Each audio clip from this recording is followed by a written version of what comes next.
آپ حضرات کو جس شخصیت کا شدت کے ساتھ انتظار ہے، وہ شخصیت جو علم کا اتھاہ سمندر ہے، عمل کا سرچشمہ ہے، ملک کے قومی اور ملی مسائل پر جن کی گہری نظر ہے، جو حضرات اس ملک میں فرقہ باطلہ کے رد میں کام کر رہے ہیں، اس میں ان کا نمایاں مقام ہے۔ ایک علمی، عملی اور روحانی شخصیت، مناظر اسلام، ترجمان اہل حق حضرت مولانا سید مفتی معصوم ثاقب قاسمی صاحب، محتمم دارالعلوم امدادیہ رائے چوٹی آندھرا پردیش، اور ناظم عمومی جمعیت علماء ہند، میں ان سے درخواست کرتا ہوں نہایت ادب و احترام کے ساتھ کہ حضرت تشریف لائیں اور اپنے علمی اور روحانی کلام سے سامعین کو مستفید فرمائیں۔ بھائی ایک بار سارے لوگ درود شریف پڑھ لیں اور نماز والا درود شریف پڑھیں۔ اللہم صلی علی محمد وعلی آل محمد کما صلیت علی ابراہیم وعلی آل ابراہیم انک حمید مجید۔ اللہم بارک علی محمد وعلی آل محمد کما بارکت علی ابراہیم وعلی آل ابراہیم انک حمید مجید۔ سبحانک اللہم وبحمدک لک الحمد علی حلمک بعد علمک۔ سبحانک اللہم وبحمدک لک الحمد علی عفوک بعد قدرتک۔ اللہم صلی علی محمد عبدک ورسولک وصلی علی المؤمنین والمؤمنات والمسلمین والمسلمات، اما بعد۔ حضرت صدر محترم، علماء کرام، عزیز طلباء، بھائیوں، بزرگوں، دوستوں اور پردہ نشین خواتین، ہم لوگ ایک دینی مدرسے کے جلسے میں ہیں۔ چونکہ ہم سب مدرسوں کی ہی پیداوار ہیں، مدرسے کے ہی پروردگا ہیں، ہمارے بدن پہ ہڈی، چمڑا، گوشت جو کچھ بھی ہے وہ ہمارے مدرسے کی دین ہے۔ یہ اللہ کا احسان ہے، اس کا شکر ہے کہ اس نے اپنے دینی مدرسوں سے ہم لوگوں کو جوڑ رکھا ہے۔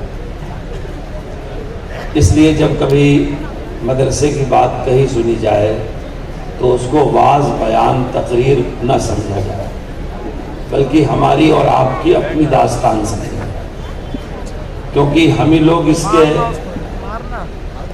اندر کے، باہر کے، پڑھنے والے، پڑھانے والے، چلانے والے، پھیلانے والے، بنانے والے، کسی بھی زاویے میں آپ دیکھیں تو ہم نظر آئیں گے۔ اس لیے میں پہلی درخواست کرتا ہوں کہ میری بات کو رسمی بات سمجھ کر کے نہ سنیں، اور میں مکتبوں اور مدرسوں کے جلسوں میں اہتمام سے شریک ہوتا ہوں۔ یہاں تو آپ حضرات نے بہت عزت افزائی فرمائی ہے، اچھی کرسی بچھایا، تعارف کرایا، بات کرنے کا موقع دیا، لیکن ایسی جگہ بھی ہم لوگ شریک ہوتے ہیں جہاں گاؤں دیہات کے مکتب میں سننے والے میسر نہیں ہیں، ان کو جوڑ جوڑ کر کے لانا پڑتا ہے، ان کے بچوں کو بلانا پڑتا ہے، ان طلبہ اساتذہ کے ساتھ بھی دیر تک بیٹھتے ہیں، اس لیے کہ ہمارا کام ہے، ہمارا مقصد زندگی یہی ہے، اور اسی سے ہمارا یہ دین، جیسا کہ مولانا نے بھی فرمایا کہ مدرسوں کی برکت سے ہی دین زندہ ہے، جو کچھ بھی دینداری نظر آ رہی ہے مدرسوں کی برکت سے۔ تو ہم کو مدرسے کی بات کو اپنی بات سمجھ کر کے اور سب سے ضروری بات سمجھ کر کے سننا چاہیے۔ مجھے مولانا ریاست علی بجنوری رحمۃ اللہ علیہ کے ترانے میں 2-3 مصرے بہت پسند ہیں، جب وہ کہتے ہیں اس وادی گل کا ہر گنچا خورشید جہاں کہلایا، اس وادی گل کا ہر گنچا خورشید جہاں کہلایا ہے، جو رند یہاں سے اٹھا ہے وہ پیر مغاں کہلایا ہے۔ جتنے بھی آپ دیکھ لیں، مجاہدین کو دیکھیں، داعین کو دیکھیں، محتممین کو دیکھیں، نظما اور صدور کو دیکھیں، یا پیران پیر کو دیکھیں، سب انہی مدرسوں کے ٹاٹ سے اٹھے ہوئے ہیں۔ اس وادی گل کا ہر گنچا خورشید جہاں کہلایا ہے، جو رند یہاں سے اٹھا ہے وہ پیر مغاں کہلایا ہے۔ کوثار یہاں دب جاتے ہیں، طوفان یہاں رک جاتے ہیں، کوثار یہاں دب جاتے ہیں، طوفان یہاں تھم جاتے ہیں، اس کاخ فقیری کے آگے شاہوں کے محل چھپ جاتے ہیں۔ یوں سینے گیتی پر روشن اسلاف کا یہ کردار رہے، آنکھوں میں رہے انوار حرم، سینوں میں دل بیدار رہے۔ ہم اپنے مدرسے کے تئیں بیدار رہے، اپنے مدرسوں کو سمجھتے رہے، اس کے پیغام کو سمجھتے رہے، ہم کیا کر رہے ہیں، ہم کو ہمارے کام پر مکمل اطمینان اور شرح صدر ہونا چاہیے کہ ہم کیا کر رہے ہیں۔ اس لیے میں جو عرض کرتا ہوں مدرسوں کے جلسوں میں، چونکہ آپ کے یہاں پہلی مرتبہ میں جلسے میں حاضر ہوا ہوں، اکابر علماء یہاں تشریف لاتے ہی رہتے ہیں، اس مرتبہ ایک طالب علم کو آپ کے محترم صاحب نے مدعو کیا، اور مجھے الحمدللہ آپ حضرات سے، ذمہ داروں سے، اساتذہ سے کافی مناسبت ہے۔ میں ہندوستان کے بڑے بڑے جلسوں میں جاتا ہوں، جماعتی غیر جماعتی بھی، لیکن ایسا کم ہوتا ہے کہ زیادہ مناسبت ہو جائے۔ یہاں پتہ نہیں کیا وجہ ہے کہ مجھے سراج العلوم کے لوگوں سے مختصر ملاقاتوں میں زیادہ مناسبت ہو گئی۔ اللہ تعالیٰ اس مناسبت کو، اللہ واسطے اس تعلق کو، اس حب فی اللہ کو باقی رکھے، سایہ تک اللہ تعالیٰ باقی رکھے، جنت تک اللہ تعالیٰ اسے باقی رکھے۔ جب دو لوگوں میں اللہ کے لیے محبت ہوتی ہے تو ان کا بہت درجہ ہے، بڑی فضیلت ہے، ایک مقام ان کا یہ ہے کہ وہ اللہ کے عرش کے سائے میں ہوں گے، جس دن اس کے عرش کے سائے کے علاوہ کوئی سایہ نہیں ہوگا۔ تو یہ بہت بڑی نعمت ہے کہ آدمی کو کسی سے اللہ واسطے مناسبت اور محبت ہو جائے۔ تو الحمدللہ کافی آپ حضرات کو دیکھ کر کے، مل کر کے دل خوش ہوتا ہے۔ آج مدرسے کا جلسہ ہے، یہاں کی رونق دیکھ کر کے، ترانہ سن کر کے، دستار بندی کا منظر دیکھ کر کے، اکابر کو اپنی آنکھوں سے اسٹیج پر دیکھ کر کے، اور بار بار ناظم جلسہ اعلان کر رہے ہیں فلاں فلاں فلاں، ایک بڑی تعداد اکابر علماء اہل علم کی، اصحاب نسبت کی، بزرگوں کے وابستگان کی آپ کے درمیان بیٹھی ہے۔ یہ سب اس مدرسے کی برکت ہے۔ اگر مدرسہ نہ ہوتا تو شاید یہ سب کچھ اتنا مرتب اور منظم طریقے سے نہیں ہو سکتا تھا۔ ہم کو مدرسے کی قدر کرنا چاہیے۔ ہم اپنے مدرسوں کے بارے میں واضح لفظوں میں لوگوں کو یہ سمجھاتے ہیں کہ ہمارے یہ مدرسے امت کی بہت بڑی ضرورت پوری کر رہے ہیں، بہت بڑی ضرورت۔ امت کی سب سے بڑی ضرورت کیا ہے؟ سب سے بڑی ضرورت نبی کے بعد امت کی سب سے بڑی ضرورت امت میں علماء ربانی کا وجود ہے۔ حضرت رسول اللہ صلی اللہ علیہ وسلم نے اس امت کو علماء ربانی کے حوالے کیا۔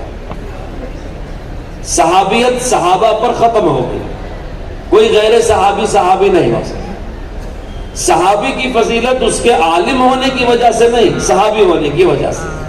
اگرچہ صحابہ عالم نہیں، علامہ تھے، فقہا تھے، حفاظ تھے، قراء تھے، سارے فضائل ان کے تھے، لیکن ان کا جو مقام صحابیت ہے وہ بہت بڑا ہے۔ نبی پاک صلی اللہ علیہ وسلم نے اس امت کو علماء ربانی کے حوالے کیا ہے۔ ایک عالم ربانی کا وجود امت کے لیے سب سے ضروری۔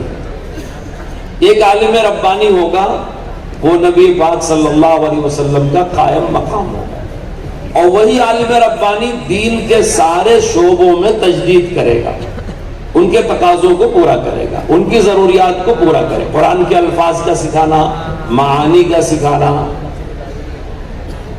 تربیت کرنا، تزکیہ کرنا، دین کے نفاذ کے لیے شہادت پیش کرنا، قربانی دینا، جہاد کرنا، سب کا سرپرست عالم ہوگا۔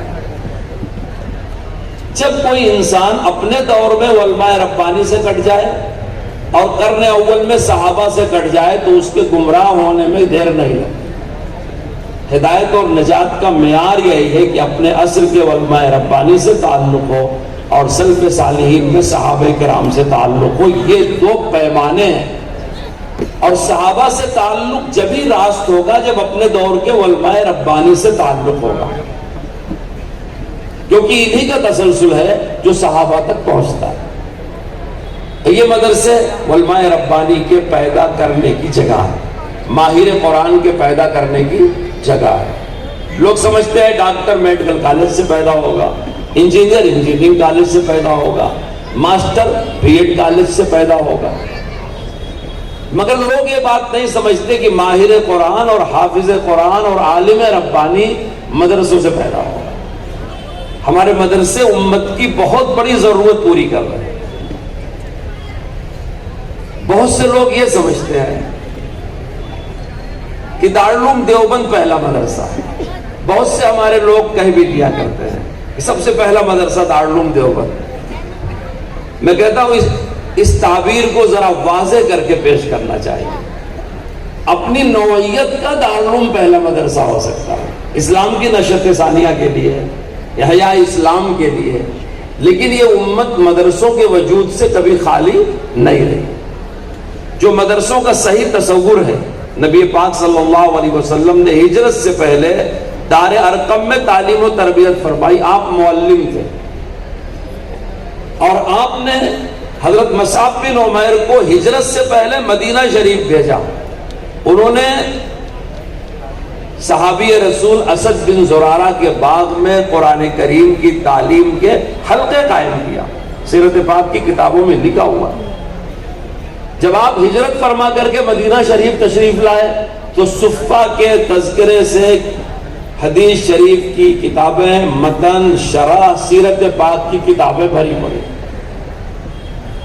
جتنے بھی مدرسے دین کی ضرورت کے لیے قائم ہوئے ہیں یا قیامت تک ہوتے رہیں گے، سب کا سلسلہ نسب صفہ سے ملتا ہے. اسد بن زرارہ کے باغ والے مدرسے سے ملتا ہے، دار ارقم سے ملتا ہے.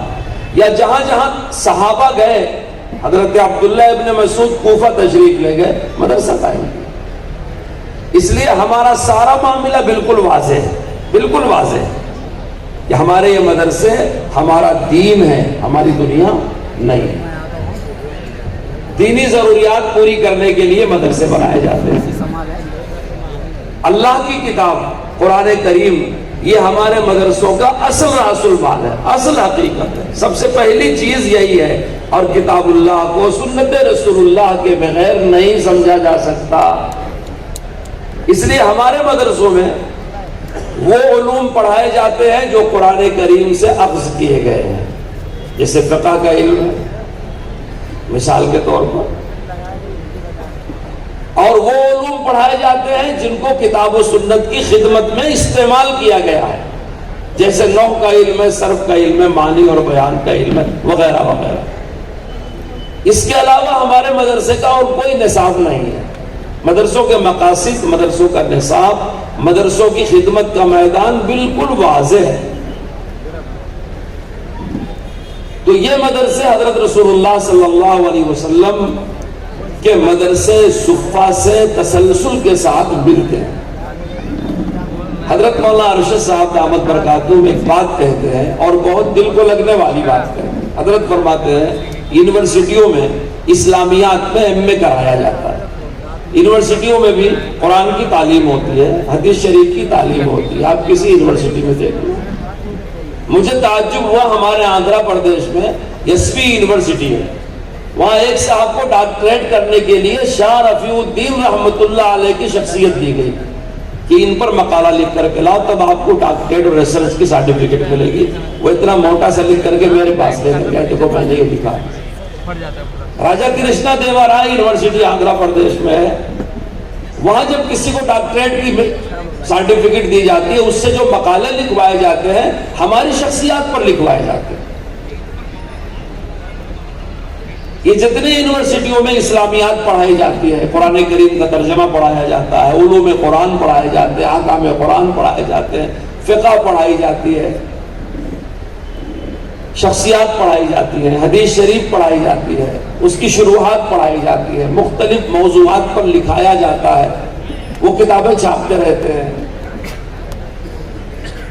لیکن جب کبھی اسلام اور مسلمانوں کے لیے فریق بنایا جاتا ہے، ان فضلہ کو نہیں بنایا جاتا.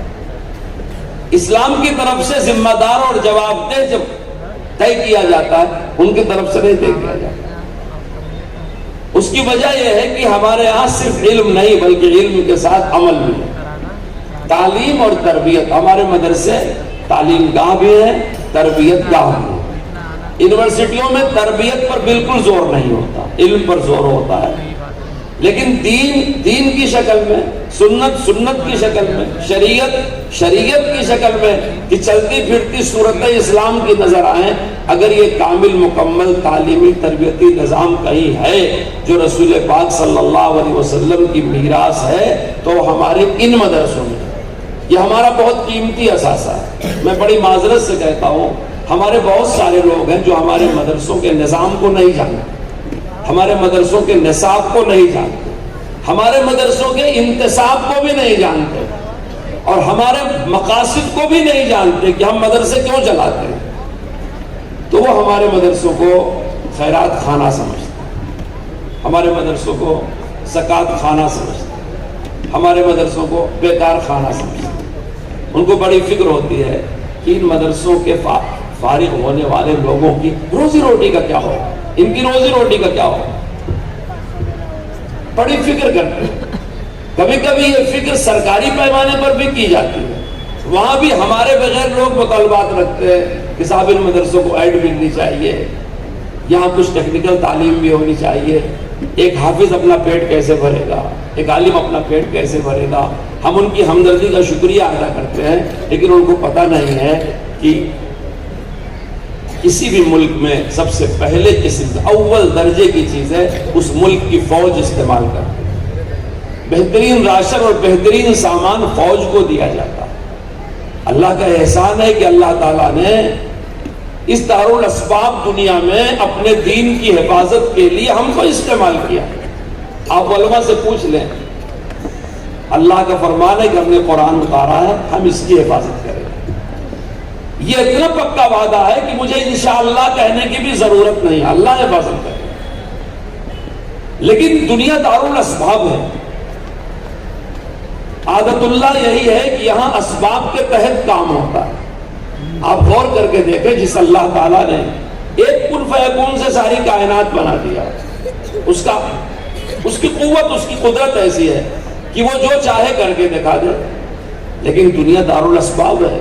عادت اللہ یہی ہے کہ ایک پیاز 2 مہینے میں پیدا ہوتی ہے، ٹماٹر 2 مہینے میں پیدا ہوتا ہے، کدو 2 مہینے میں پیدا ہوتا ہے، بچہ چھوٹا پیدا ہوتا ہے، دودھ پیتا ہے، بڑا ہوتا ہے، پھر جوان ہوتا ہے. یہ سنت اللہ، یہ عادت اللہ ہے. کیوں؟ اس لیے کہ کائنات اسباب کے تحت ہے، اور اللہ کا احسان ہے کہ اس نے شریعت میں ہم کو مکلف بنایا. اپنی عادات میں، اپنے تکوینی نظام میں، اپنی چیزوں میں ہم کو مکلف نہیں بنایا. پاک ہونا ہے، غسل کرنا ہے، قرآن پڑھنا ہے، نماز پڑھنا ہے، وضو کرنا ہے. یہ اللہ کا احسان ہے کہ اس نے انبیاء کے ذریعے بتا دیا کہ غسل کیسے کرو اور وضو کیسے کرو. اگر اللہ تعالیٰ اپنے اس کائنات کے علم کے ذریعے ہم کو مکلف بناتا کہ تم غسل کرنے سے پہلے پانی کی تحقیق کرو، اس پہ DTS کتنا ہے، پانی میں سیلانی کتنی ہے، پانی کھارا کیسا ہے، یعنی کسی آدمی کے ناپاک ہونے کے بعد پاک ہونے کے لیے پانی کا سارا علم ضروری قرار دیا جاتا تو شاید دنیا میں کوئی پانی استعمال نہیں کر سکتا. پیاس بجھانے کے لیے، وضو کرنے کے لیے، غسل کرنے کے لیے، ناپاکی دور کرنے کے لیے خدا کی نعمت پانی دے دیا. طریقہ انبیاء کے ذریعے بتا دیا کہ ناپاک کو ایسے پاک کیا جائے گا، وضو ایسے کیا جائے گا، غسل ایسے کیا جائے گا. یعنی اللہ نے انسانوں کو شریعت کا مکلف بنایا، تکوینی نظام کا مکلف نہیں بنایا. اس پر موقوف نہیں رکھا شریعت. بہت سارے پڑھے لکھے لوگ اس بات میں الجھے ہوئے رہتے ہیں. میں ان کو سادے لفظوں میں سمجھاتا ہوں، شریعت یہ بنانے والے کی باتیں ہیں اور سائنس بتانے والے کی باتیں ہیں. مرغی کے انڈے میں بچہ پیدا ہوتا ہے اور مرغی انڈا دیتی ہے. بتاؤ یہ بتانے والا زیادہ قابل ہے یا اس انڈے کے اندر بچہ بنانے والا؟ قدرت کس کی ہے؟ کون قدرت تامہ کا مالک ہے؟ کون وحدہ لا شریک ہے؟ کون اکیلا ہے جو کسی کا محتاج نہیں ہے؟ آج یہ بجلی، یہ قمقمے، یہ روشنی ہم دیکھ رہے ہیں، کچھ دنوں پہلے دنیا نے بجلی کی تحقیق نہیں کیا تھا، کرنٹ کی دریافت نہیں ہوئی. آج یہ گاڑیاں دوڑتی ہیں، جہاز اڑتے ہیں، پیٹرول کی تحقیق نہیں ہوئی. یہ بجلی پانی سے کشید کی گئی ہے. میں آپ سے پوچھتا ہوں، جب سے اللہ نے پانی بنایا، جب سے پانی کے اندر بجلی تھی کہ نہیں؟ لیکن انسان کو پتہ بہت دیر سے چلا. پانی سے بجلی کشید کی جاتی ہے، ہواؤں سے بجلی کشید کی جاتی ہے. ہم سمجھتے تھے کہ زمین سے اناج اپجتا ہے، گیہوں پیدا ہوتا ہے، چنا پیدا ہوتا ہے، مونگ پھلی پیدا. نہیں، انسان نے تحقیق کیا تو پتا چلا اس میں سے سونا بھی نکلتا ہے، کوئلہ بھی نکلتا ہے، تانبا بھی نکلتا ہے، اور صاحب اور انسان آگے بڑھا تو اسے پتا چلا کہ اس میں سے ایٹمی ذرات بھی نکلتے ہیں۔ آپ کی موبائلوں میں چھوٹا سا ایک پینٹ دیا ہوا رہتا ہے، رنگ، اس چھوٹے سے رنگ میں یہ کرامت اور یہ تاثیر ہے، ہزاروں چیزیں اس میں آتی ہیں، آپ سنتے ہیں، وہ نقل کرتی ہے، وہ ٹیپ کرتی ہے، اسی زمین سے پیدا ہوا ہے۔ اب میں کہنا چاہتا ہوں کہ یہ بتانے والوں کا علم زیادہ ہے کہ بنانے والوں کا علم زیادہ ہے؟ وہ جو بنانے والی ذات اللہ کی ہے، وحدہ لا شریک ہے، جس نے ذرے ذرے میں اپنی قدرت کا ایسا کرشمہ رکھا ہے، ایسی ہزاروں کائنات پیدا ہوتی رہے، عقل سے کام لیتی رہے، سائنسداں اور محققین پیدا ہوتے رہے، اس کی مخلوق پر ریسرچ اور تحقیق کرتے رہے، اس کے عجائبات کبھی ختم ہونے والے نہیں۔ اور اس نے انسان کے لیے یہ سب کچھ مسخر کر دیا ہے، سب مسخر کر دیا۔ وہ فرماتا ہے ہم نے تمہارے لیے چاند سورج کو مسخر کیا، ہم نے تمہارے لیے رات دن کو مسخر کیا، ہم نے تمہارے لیے مخلوقات کو مسخر کیا۔ دیکھو فضاؤں میں اڑتے ہیں، سمندر کی چھاتی کو چیڑ کر کے سفر کرتے ہیں، دنیا کی اس کونے سے اس کونے تک جاتے ہیں، اس نے مسخر کر رکھا ہے۔ پہلے زمانے میں چوپایوں پر سواری ہوتی تھی، اس چوپائے کو کس نے مسخر کیا؟ اللہ نے مسخر کیا۔ آج اگر لوہا اور لکڑی مسخر ہے، کس نے مسخر کیا؟ اللہ نے تمہارے تابع بنا دیا ہے۔ تو یہ ساری کائنات انسان کے تابع ہے، لیکن انسان شریعت کے تابع ہے، وہ عاقل، بالغ، مکلف۔ یہ ساری کائنات آپ کے لیے مسخر۔ آپ سورج کی شعاؤں سے کام لیں، چاند کی روشنی سے کام لیں، ستاروں کے قطر سے کام لیں، سمندر کے پانی سے کام لیں، زمین کی تہوں میں جائیں، پتھر کے نقش کاٹ کر کے آپ ہیرے اور موتی بنائیں، سمندر میں غوطے لگا کر کے قیمتی صدف کی موتیاں نکالیں، کوئی آپ کو منع کرنے والا نہیں۔ کیوں؟ اس لیے کہ اللہ نے اس کائنات کو آپ کے لیے مسخر بنایا ہے، کیونکہ اپنے ہاتھوں سے اس نے آدم کو بنایا اور آدم کو اپنا خلیفہ بنایا اور اسے اس کائنات میں سردار بنا کر کے بھیجا۔ لیکن وہ آدم اور آدم کی اولاد اللہ کے احکام کے لیے مسخر ہے۔ بہت سارے لوگوں کے سمجھ میں کائنات کی یہ ترتیب نہیں آتی، تو وہ عقل کی باتوں کو لے کر کے شریعت پر اعتراض کرتے ہیں۔ مجید الفسانی رحمۃ اللہ علیہ، جو اس 1000 سال کے مجدد مانے جاتے ہیں، جنہوں نے اکبر کے دین الہی کے خلاف بہت مضبوطی کے ساتھ اقدام کیا، اور ان کی تاریخ بڑی سنہری اور بڑی انقلابی ہے۔ وہ ہند میں سرمایہ ملت کی نگہبان اللہ نے بر وقت کیا، جس کو خبر تھا۔ اگر وہ عالم دین اپنے زمانے میں کھڑے نہ ہوئے ہوتے تو شاید اسلام کی رونقیں ایسی نہ ہوتی۔ وہ ایک بڑی اچھی بات لکھتے ہیں، اپنے مکتوبات بار بار لکھتے ہیں۔ وہ لکھتے ہیں احکام شریعت، احکام شریعت مخالف عقل نہیں ہے، ماورائے عقل ہے۔ احکام شریعت، اللہ کا حکم، دین، یہ ماورائے عقل، عقل کی گرفت سے باہر ہے، ماورائے عقل ہے، مخالف عقل نہیں ہے۔ عقل بیچاری مسکین ہے، تھوڑی ہے، چھوٹی ہے، اس کے بعد درجہ ہے۔ میں کہا کرتا ہوں اپنے طلبہ کو سمجھانے کے لیے کہ سونار کے ترازو میں ماشاء تولات گرام تولیں گے، شکر کے بڑے بڑے تھیلے نہیں تول پائیں گے، اس ترازو کی استعداد ہی اتنی نہیں ہے۔ عقل یتیم میں بیچاری، عقل کہاں تک اللہ کے نظام کو سمجھے گی؟ میں نے بات آپ کو یہ چھیڑی تھی کہ ہمارے مدرسوں کا نصاب بالکل واضح ہے، اور ہم خوش قسمت ہے کہ اللہ تعالیٰ نے اسباب کے درجے میں ہمارے سینوں کو اپنے کلام کی حفاظت کے لیے استعمال کیا۔ ہمارے حافظ قرآن میں اور یونیورسٹی کے حافظ قرآن میں یہ فرق ہے، ممکن ہے اس نے قرآن کو زبانی یاد کر لیا ہو لیکن اس کی وضاحت پر قرآن کا اثر نہیں ہوگا۔ ممکن ہے اس کو حدیث شریف کا علم مدرسوں سے زیادہ ہو لیکن اس کے جسم پر وہ حدیث کے انوارات ظاہر نہیں ہوں گے۔ یہ مدرسوں کا امتیاز اور مدرسوں کی خصوصیت ہے، چونکہ یہ صحیح فکروں پر چل رہے ہیں، انہی فکروں کی ہم کو حفاظت کرنا ہے کہ جو علم ہے اس پر عمل ہے، تعلیم ہے، تربیت ہے۔ جتنا پڑھایا جاتا ہے اتنا سکھایا جاتا ہے، یعنی تھیوری اور پریکٹیکل دونوں مدرسوں میں۔ اور اللہ نے ہمارے سینوں کو استعمال کیا اپنے کلام کی حفاظت کے لیے، اور ہمارے ناپاک جسموں کو اللہ نے استعمال کیا پاک پیغمبر محمد رسول اللہ کی سنتوں کو جاری کرنے کے لیے۔ میں اپنے دوستوں سے کہا کرتا ہوں اگر ہم مدرسے میں نہ پڑھے ہوتے اللہ جانے کہاں ہوتے۔ ہم تو مزدوروں کی طرح مٹی گارے کا کام بھی نہیں کر سکتے، ہم تو ایسے کمزور ہیں، لوگ 8-8 گھنٹے جاگتے ہیں، ڈیوٹیاں کرتے ہیں۔ آپ دیکھ لو کتنے لوگ ہیں پڑھے لکھے ہیں جن کی تعلیم پر ماں باپ کی دولت خرچہ ہوئی ہے، آج بے روزگار پھر رہے ہیں، اللہ ان کو حلال روزی عطا فرمائے۔ لیکن ہم کتنے خوش نصیب ہیں، ہماری تعلیم پر مدرسے والوں نے خرچ کیا، قوم سے مانگ کر کے خرچ کیا، ہماری ناز برداری کیا، آج ہمارے کپڑے پاک صاف ہیں، صاف ستھرے ہیں، ہم سائے میں بیٹھے ہوئے ہیں، ہم کو عزت والی روزی مل رہی ہے۔ اللہ نے ہماری اس ناپاک جسم کو نبی پاک کی سنتوں کے لیے استعمال کیا ہے۔ داڑھی کی سنت کیسی ہے، موچھ کی سنت کیسی ہے، عمامے کی سنت کیسی ہے، چپل پہننے کی سنت کیسی ہے، آپ غور کر کے دیکھ لو۔ یہ اللہ تعالیٰ کا احسان ہے، یہ اس کا کرم ہے، اور ہمارے مدرسوں کی یہ ذمہ داری ہے کہ ان فکروں کو ہم مضبوطی کے ساتھ پکڑیں۔ یہ رسمی بات نہیں ہے، ہمارے مدرسے بیکار خانے نہیں ہے کہ مدرسے کا پڑھا ہوا آدمی بھوکا مرے گا۔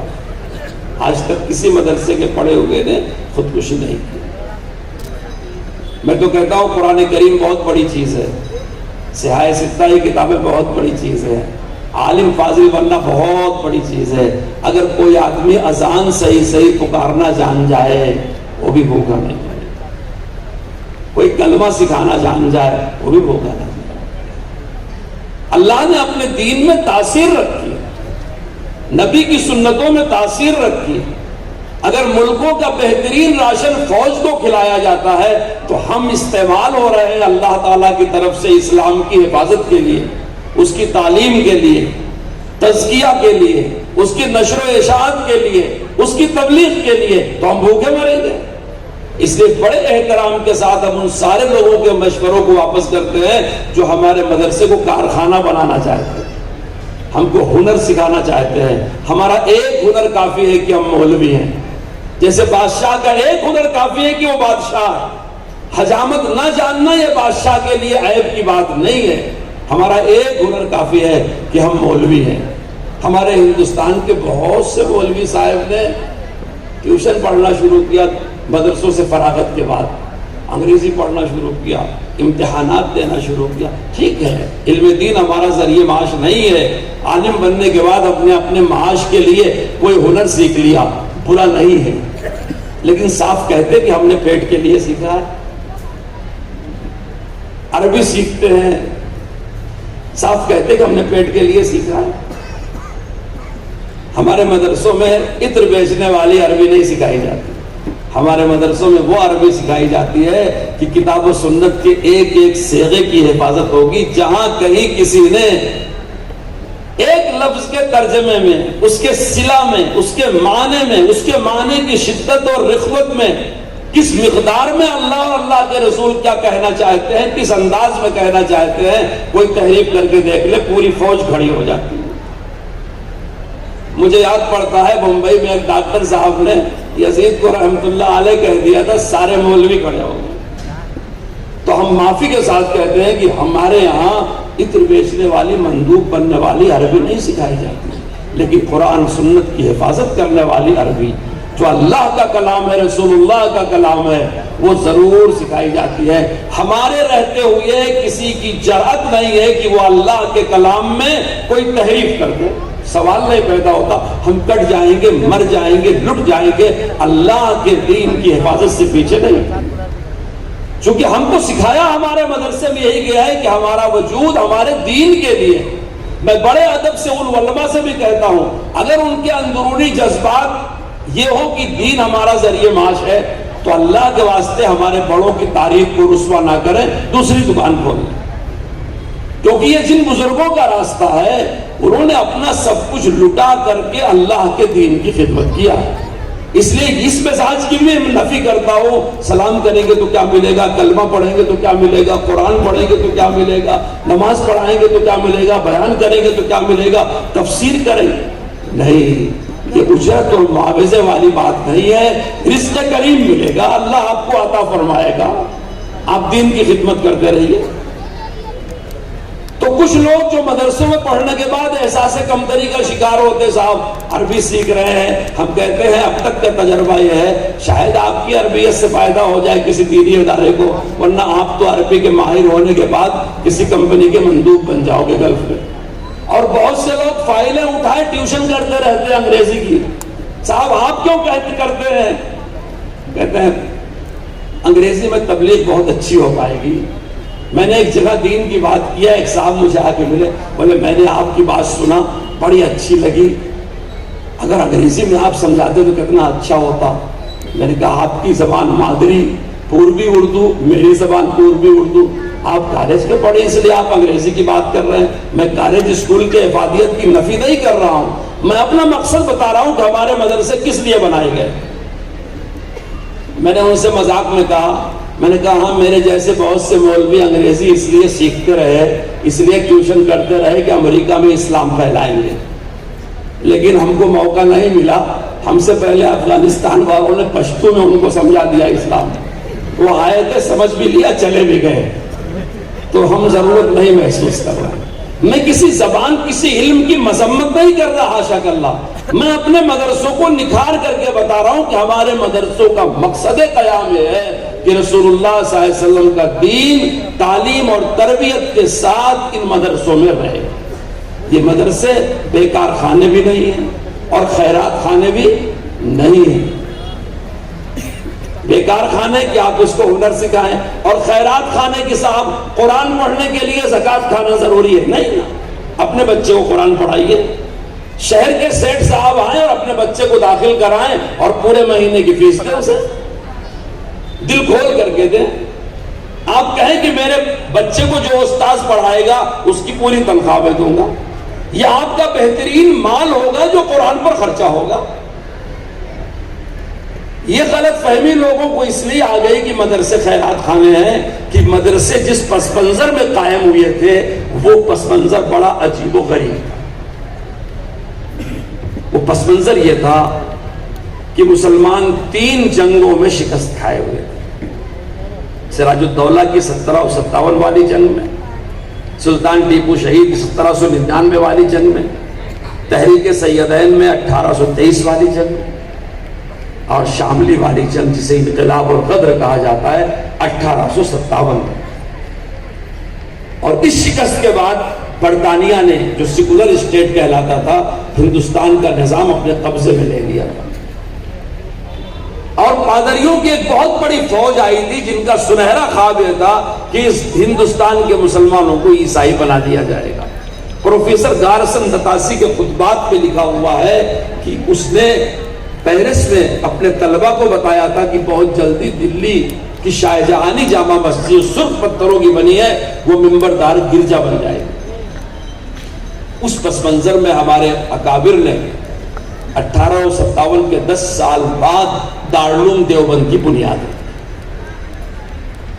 اس سے پہلے اس ملک میں مدرسے تھے. آج جتنے بڑے بڑی عمارتیں ہیں یا مسلمان نوابوں اور جاگیرداروں اور بادشاہوں کی یادگاریں ہیں, وہاں مدرسوں کے آثار ملتے ہیں.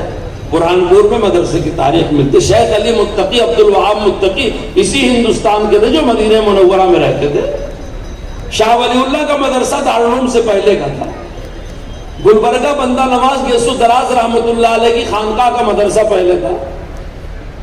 بہت سارے اولیاء اللہ کے مزارات جو آج درگاہ شریف کے نام سے یاد ہیں, سب میں مدرسے تھے اپنے اپنے زمانے کے. مفسرین تھے, محدثین تھے, علماء تھے, لیکن وہ مدرسے کسی وزیر امیر بادشاہ کے زیر نگی تھے. ان کی سلطنتیں ختم ہو گئیں, مدرسہ بھی ختم ہو گیا. دارالعلوم دیوبند کے اکابر نے دارالعلوم دیوبند کی بنیاد جو رکھی, اس اعتبار سے پہلا مدرسہ ہے کہ اس نے ان اکابر نے قوم کی ذمہ داری دیا مدرسے.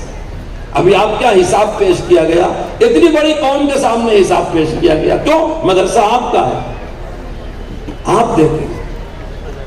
اس پس منظر میں دارالعلوم کی بنیاد رکھی گئی تھی کہ پادریوں کی ایک بہت بڑی فوج یہاں کے مسلمانوں کو مذہب تبدیل کر کے عیسائی بنانے کی کوشش پہ لگی تھی.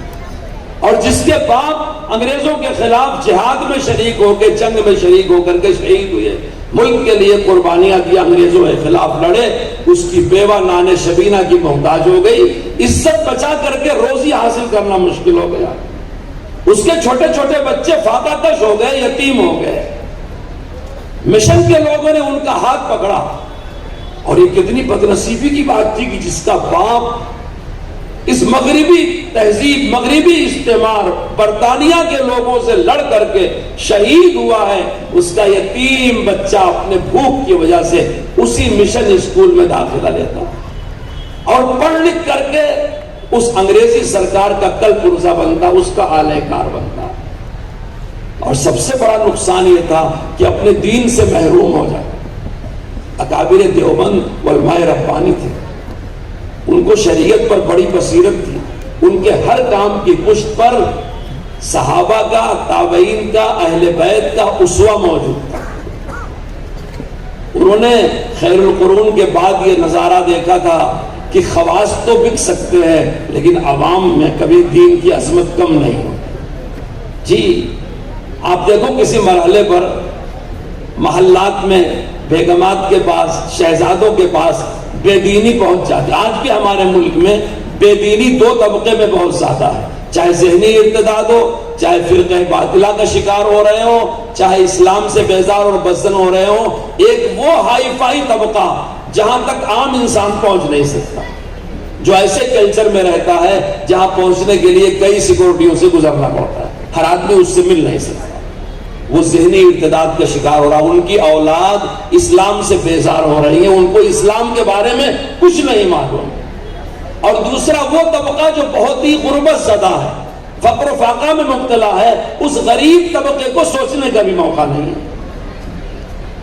تو دیوبند کے اکابر نے یہ دیکھا تھا کہ خواص میں مداہنت ہو سکتی ہے۔ انہوں نے دیکھا تھا بنو امیہ کا زمانہ کہ بنو امیہ میں کتنی بڑی بڑی مداہنت ہوئی۔ میں دو جملے میں سناتا ہوں، سارے علماء میری پشت پہ بیٹھے ہیں۔ اندلس فتح کرنے والے سپہ سالار کا نام طارق بن زیاد تھا، اور افریقہ کے گورنر کا نام موسیٰ بن نصیر تھا۔ ولید بن عبد الملک کے زمانے میں اندلس فتح ہوا ہے، 7,000 کا لشکر لے کر کے طارق بن زیاد موسیٰ بن نصیر کے حکم سے اندلس میں داخل ہوئے ہیں، اور مشہور قصہ ہے کشتیاں جلا دیا، سمندر کے اس پار کے کشتی جلا دیا۔ جی طارق جدر کنارے اندلس سفینہ سوخ، گفتن کار تو بنگاہ خرد خطاز، دو نیم ز سواد وطن ایجا کجا رسے، ترک سبب آخر بشریت کجا رواز، خندید و دست خیش بشمشیر برد و گفت، ہر ملک ملک ماست کی ملک خدائے ماست۔ چٹکیوں میں تھوڑی مدت میں اندلس فتح کر لیا، بربر قوم میں اسلام کا جھنڈا لہرا دیا، بڑی تعداد میں بربر قوم مسلمان ہو گئی۔ ولید بن عبد الملک بیمار تھا، اس نے ان دونوں سے کہا دمشق آ جاؤ، بنو امیہ کا زمانہ تھا۔ یہ دونوں دمشق پہنچے ہیں۔ چند دنوں کے بعد ولید بن عبد الملک کا انتقال ہو گیا، اس کے بعد اس کا بھائی سلیمان بن عبد الملک خلیفہ بنا۔ اس نے ان طاقتور ایک گورنر، ایک سپہ سالار کو اپنے اقتدار کے لیے خطرہ سمجھا۔ کبھی تاریخ اٹھا کر کے دیکھ لیجئے گا، ان کو زنجیر میں جکڑا، بیڑیوں میں قید کیا، جیل میں بھیجا، اور ایک دور ایسا بھی گزرا کہ موسیٰ بن نصیر حج کے زمانے میں اپنے اوپر لگے ہوئے تاوان کی وصولی کے لیے بھیک مانگتا ہوا حرم کے دروازے پر بیٹھا۔ اکابر دیوبند جانتے تھے کہ جب کسی وزیر، امیر اور مالدار پر کسی ریاست کا دار و مدار ہوتا ہے، کسی کام کا، ان کے چشم و ابرو بدل گئے، ان کے تیور بدل گئے، تو خوشامدی لوگ وہی کہیں گے۔ اس لیے قوم میں تو احترام رہے گا۔ میں کبھی کبھی اپنے علماء سے کہا کرتا ہوں، سنو میری بات غور سے، جس مولوی کو روزی روٹی مل رہی ہے، دین کی خدمت کے لیے اسٹیج ملا ہوا ہے، یہ صدقہ ہے سیدنا حسین ابن علی رضی اللہ تعالیٰ عنہ۔ انہوں نے قصر خلافت کے خلاف جو اصلاحی کوشش شروع کیا، کچھ نہیں کر سکے تو اللہ کے دین کے لیے شہید ہو گئے، جس دن حضرت حسین شہید ہوئے ہیں قیامت تک کے لیے مذہبی قیادت دینداروں، عالموں، حافظوں، اماموں کے ہاتھ میں آ گئی۔ کشمکش اسی بات کی تھی کہ سرکاری فیصلے شریعت ہوں گے یا علماء ربانی کے فیصلے شریعت ہوں گے۔ حضرت حسین رضی اللہ تعالیٰ عنہ کا مارکہ کربلا قیامت تک کے لیے حد فاصل ہے اس بات میں سرکاری درباری حکام نہیں چلے گا۔ جی ہم نے مسلمان بادشاہوں کے حکام کی پرواہ نہیں کیا ہے تو غیر مسلم نظام حکومت کو ہم تسلیم کریں گے۔ دین وہ ہوگا جو ہمارے علماء کہیں گے، شریعت وہ ہوگی جو ہمارے علماء کہیں گے۔ کسی وزیر امیر اپنے مال کی وجہ سے ہم اس کی بات نہیں مانیں۔ اگر وہ شریعت بنائے گا، بتائے گا، علماء کی بات سن کر کے نقل کرے گا، مانی جائے گی۔ اکابر دیوبند کے سامنے ایسی کئی نظیریں تھیں۔ ابو حنیفہ رحمۃ اللہ علیہ نے بنو امیہ کا دور بھی پایا، بنو عباسیہ کا دور بھی پایا۔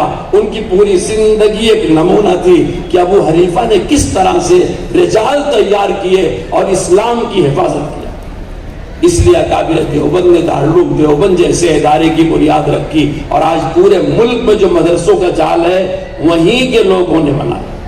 میں کہا کرتا ہوں بڑی صفائی سے، ممکن ہے ہندوستان میں کسی کو دارالعلوم کے فتوے سے اختلاف ہو، دارالعلوم کی فقہی ترجیحات سے اختلاف ہو، لیکن احیاء اسلام کا جو عظیم نظریہ دارالعلوم کا ہے کوئی باشعور آدمی اس کا انکار نہیں کر سکتا۔ کسی فرقے کا عالم ہو، کسی فرقے کا مدرسہ ہو، آپ کو دارالعلوم کے فتوے سے اختلاف کا حق حاصل ہے دلائل کی روشنی میں، لیکن دارالعلوم کے نظریے کی مخالفت نہیں کر سکتی۔ کوئی احیاء اسلام کی عظیم تحریک دارالعلوم دیوبند نے اس ملک میں ڈالی، اور یہ سارے مدرسے جو آج ہیں اسی نہج پہ ہیں، اور ان مدرسوں کی کامیابی کی ضمانت بھی وہی نہج ہے جو مولانا قاسم نانوتوی رحمۃ اللہ علیہ نے طے کر دیا۔ وہ کیا طے کر دیا ہے؟ ہمارا نصاب واضح ہے، ہمارے مدرسے بیکار خانے بھی نہیں ہیں، اور ہمارے مدرسے زکوٰۃ خانے بھی نہیں۔ زکوٰۃ کا وہی پس منظر تھا کہ لٹی پٹی قوم تھی تو اپنی قوم سے کہا بھائی اس بچے کی پرورش کرنا ہے، بچہ یتیم ہے، کچھ دے دو، تو لوگوں نے سمجھا مدرسے زکوٰۃ خانے ہیں۔ اور ہماری قوم نے الحمدللہ محنت کر کے اپنے مدرسوں کو اپنے سر پہ خاص سے چلایا۔ میں کہتا ہوں یہ مدرسے نبی پاک صلی اللہ علیہ وسلم کے مہمان خانے، یہاں جو لوگ پڑھتے ہیں رسول اللہ صلی اللہ علیہ وسلم کے مہمان ہیں، کیونکہ صفہ والے نبی پاک کے مہمان ہوتے ہیں، اور وہ سمجھ بوجھ کر کے ان کے والدین نے انہوں نے یہاں بھیجا ہے کہ ہمارا بچہ قرآن شریف پڑھے گا، حافظ بنے گا، قرآن کے معنی پڑھے گا، عالم بنے گا، قرآن کے علوم پڑھے گا، عالم بنے گا، اور کل کو وہ دینی خدمت پہ لگے گا، تفسیر کرے گا، امامت کرے گا، تراویح پڑھائے گا، دین پھیلائے گا، دینی معاملات میں فتوے لکھے گا۔ ہم پورے ہوش و حواس کے ساتھ اپنی دین کی خدمت کو اپنا مقصد زندگی بنا کر کے مدرسے چلائیں، اور جب تک ان مدرسوں میں یہ روح باقی رہے گی اللہ تعالیٰ ان مدرسوں کو چلاتا رہے گا۔ مولانا علیم اللہ صاحب نے اعلان کیا باہر کی کوئی آمدنی نہیں ہے۔ میں نے بیٹھتے ہی مولانا سے کہا وَفِي السَّمَاءِ رِزْقُكُمْ وَمَا تُوعَدُونَ، تو جہاں رزق آسمان سے نازل ہوتا ہو وہاں اندر باہر کی آمدنی کی ضرورت نہیں۔ جو لوگ مدرسوں کو دیتے ہیں، میں مدرسوں کے جلسے میں کہتا ہوں، یہاں بھی آخری بات کہہ کے اپنی بات ختم کرتا ہوں، آپ نے مدرسے کو پیسہ دیا ہوگا، چاول دیا ہوگا، اناج دیا ہوگا، کچھ اور بھی دیا ہوگا، لیکن یہ تو دیکھو کہ اس مدرسے نے آپ کو کیا دیا؟ حافظ قرآن دیا، عالم دیا، مفتی دیا، قاری دیا، خطیب دیا کہ نہیں دیا؟ آج اگر کہیں دین کی ایک بالش زمین پر دین کا کوئی کام ہو رہا ہے اس کی پشت پر کوئی نہ کوئی مدرسہ ضرور ہے۔ تو آپ نے جو مدرسوں کو دیا، مدرسوں نے اس سے زیادہ آپ کو دیا، کیونکہ جب یہ مدرسے شروع کیے گئے تھے تو قوم کا یہ حال تھا کہ دور دور تک جنازہ پڑھانے والا بھی نہیں ملتا تھا۔ آپ تاریخ پڑھ لیں، حاجی امداد اللہ مہاجر مکی رحمۃ اللہ علیہ کی، مولانا رحمت اللہ کیرانوی کی، مولانا رشید احمد گنگوہی کی، مولانا قاسم نانوتوی کی، مولانا حسین احمد مدنی کی، مولانا الیاس صاحب کاندلوی کی، آپ ان کی تاریخیں پڑھ لیں۔ اور آج بھی ہندوستان میں ایک دو نہیں ہزاروں کی تعداد میں گاؤں ایسے ہیں جہاں مسجدوں کی ضرورت ہے، اور لاکھوں کی تعداد میں مسجدیں ایسی ہیں جہاں اچھے امام کی ضرورت ہے، اور لاکھوں کی تعداد میں ہمارے طلبہ ایسے ہیں کہ ان کو دین کی بنیادی باتیں سکھانے کے لیے استاذ کی ضرورت ہے۔ آپ غور کریں، ہماری یہ دینی ضروریات ہمارے مدرسے پورا کریں۔ تو قوم نے مدرسوں کو کچھ پیسے دیے، لیکن مدرسوں نے الحمدللہ قوم کو مالا مال کیا، خطیب دیا، مفسر دیا، محدث دیا، عالم دیا، پیر دیا، بزرگ دیا، امام دیا، اور جہاں کہیں مدرسے ہیں ایک اچھا اصلاحی پیغام اور اعتدال کا پیغام ہمارے مدرسوں نے دیا۔ تو آپ کی وہ دولت اور وہ وقت اور وہ جذبات جو مدرسے کے ساتھ لگ گئے، وہ دنیا میں بھی آپ کے لیے بڑے قیمتی ہو گئے، اور آخرت میں بھی وہ آپ کا بہت بڑا سرمایہ ہو گئے، اور وہ آپ کے لیے بہت بڑا صدقہ جاریہ ہو گئے۔ اس لیے جہاں مدرسہ رہتا ہے قدر کرنے والے بھی ہوتے ہیں، لیکن کچھ لوگ ایسے ہوتے ہیں جو کم قدر کرتے ہیں۔ مجھے ایک مرتبہ اسے میں تقریر کر رہا تھا، ایک دیہاتی نے بڑی اچھی بات کہی، میں اکثر سناتا ہوں، آپ کو بھی سنا دوں۔ کہنے لگا جی مولوی صاحب، گنا کتنا بھی ٹیڑھا ہو رس مٹھائی ہوتا ہے۔ اس نے میری پوری تقریر کا ترجمہ اس میں کر دیا، کہا گنا کتنا بھی ٹیڑھا ہو رس مٹھائی ہوتا ہے۔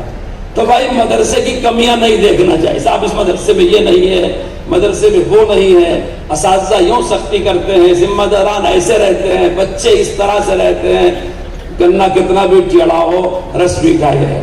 اور آج آپ کو جو نظر آتے ہیں نا بڑے بڑے علماء، بڑے پیر، بڑے مرشد، بڑے علماء، یہ سب انہی مدرسوں کے ٹاٹ سے اٹھے ہیں، یہی کی پیداوار۔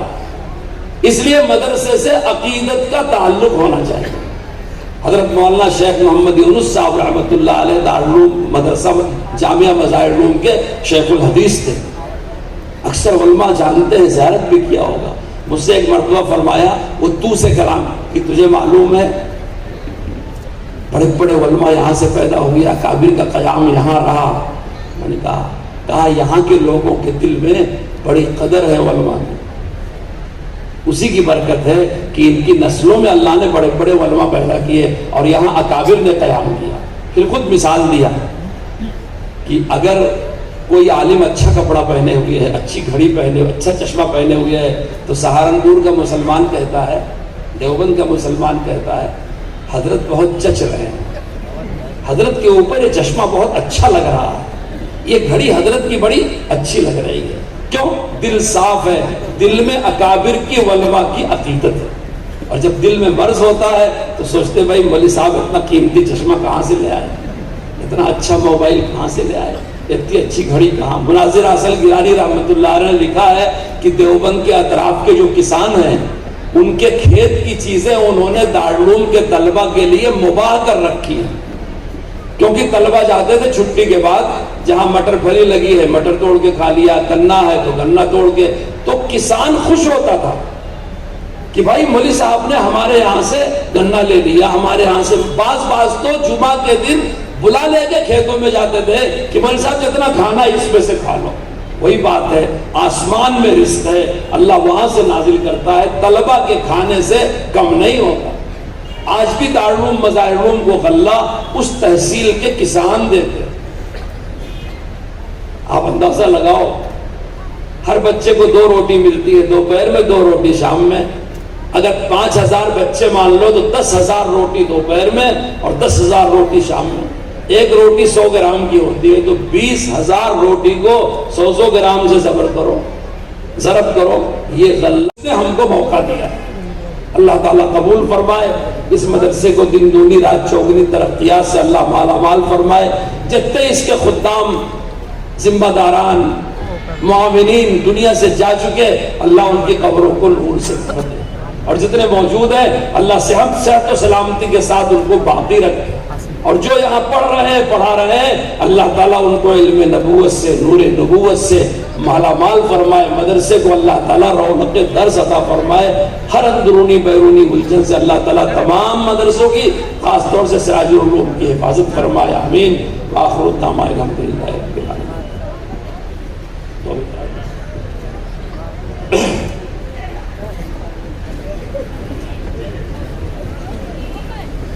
لا الہ الا اللہ الحلیم الکریم سبحان اللہ نسألک موجبات رحمتک وعزائم مغفرتک والغنیمۃ من كل بر والسلامة من كل إثم. ربنا لا تدع لنا ذنبا إلا غفرته ولا هما إلا فرجته ولا دينا إلا أديته ولا حاجة من حوائج الدنيا والآخرة إلا قضيتها ويسرتها يا أرحم الراحمين. اللهم إنا نسألك الهدى والتقى والعفاف والغنى. اللهم إنا نسألك علما نافعا وعملا متقبلا وشفاء من كل داء. ربنا لا تزغ قلوبنا بعد إذ هديتنا وهب لنا من لدنك رحمة إنك أنت الوهاب. يا حي يا قيوم برحمتك نستغيث. اللهم أصلح لنا شأننا كله. اللهم جنبنا من الفتن ما ظهر منها وما بطن. اللهم لا مانع لما أعطيت ولا معطي لما منعت ولا ينفع ذا الجد منك الجد. اللهم إنا نسألك فعل الخيرات وترك المنكرات واتباع سنن سيد الموجودات. یا اللہ ہمارے اس میں بیٹھنے کو قبول فرما، کہنے سننے کو قبول فرما، عمل کی توفیق عطا فرما. جن طلبہ نے قرآن کریم کی تکمیل کی ہے ان کے سینوں میں اسے محفوظ فرما. ان کے تمام خاندان والوں کی مغفرت فرما. ان کے اساتذہ کے اہل خاندان اور اساتذہ کے اساتذہ کی مغفرت فرما. مدرسے کے سارے معاملین کی، سارے محسنین کی، سارے خیر خواہوں کی جو دنیا سے چلے گئے سب کی مغفرت فرما. قرآن کریم کی برکت سے ان کے درجات کو بلند فرما. ان کی قبروں کو نور سے بھر دے. یا الہ العالمین جو زندہ ہے ان کو صحت اور سلامتی عطا فرما. ہماری ساری ضروریات کو اپنے کلام کی برکت سے پورا فرما. یا الہ العالمین اس کلام کے پڑھنے پڑھانے میں جو کمی کوتاہی اور قصور ہے اسے معاف فرما. سچی پکی محبت پیارے نبی کی سنتوں سے عطا فرما. اپنے پاک کلام سے عطا فرما. صحابہ سے عقیدت اور محبت عطا فرما. ائمہ سے محبت عطا فرما. اولیاء سے محبت عطا فرما. اپنے نیک بندوں سے محبت عطا فرما. یا اللہ ہم کو بھی نیک بنا دے. جب تک ہمیں دنیا میں رہیں صالحین اور نیک بندوں کے ساتھ رہیں. یا اللہ ہمارا حشر بھی اپنے نیک بندوں کے ساتھ فرما.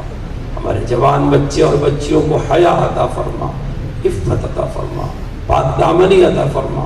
دارین کی بھلائی سے انہیں مالا مال فرما. پورے عالم میں دین کا بول بالا فرما. دین کے لیے کی جانے والی ہر کوشش کو کامیاب فرما. دین کے خلاف ہونے والی ہر سازش کو اپنے فضل و کرم سے ناکام فرما. سارے دینی اداروں کی حفاظت فرما. ان کو مخلص محسنین نصیب فرما، مخلص مومنین نصیب فرما. ان کو ہر اندرونی اور بیرونی فتنے سے محفوظ فرما. یا اللہ دشمنوں کو ان کے ناپاک عزائم میں ناکام فرما. یا الہ العالمین امت کی ہر طرح سے نصرت فرما، مدد فرما. جہاں مسلمان جس طرح کی نصرت کے طلبگار اور ضرورت مند ہے یا اللہ غیب سے مدد فرما. یا اللہ حق کا بول بالا فرما، باطل کا منہ کالا فرما. یا الہ العالمین جب تک ہم اور ہماری نسلیں اس دنیا میں زندہ رہیں اسلام اور ایمان کے ساتھ زندہ رہیں. یا اللہ ہم میں جو بیمار ہیں ان کو شفا عطا فرما، جو بے روزگار ہیں ان کو حلال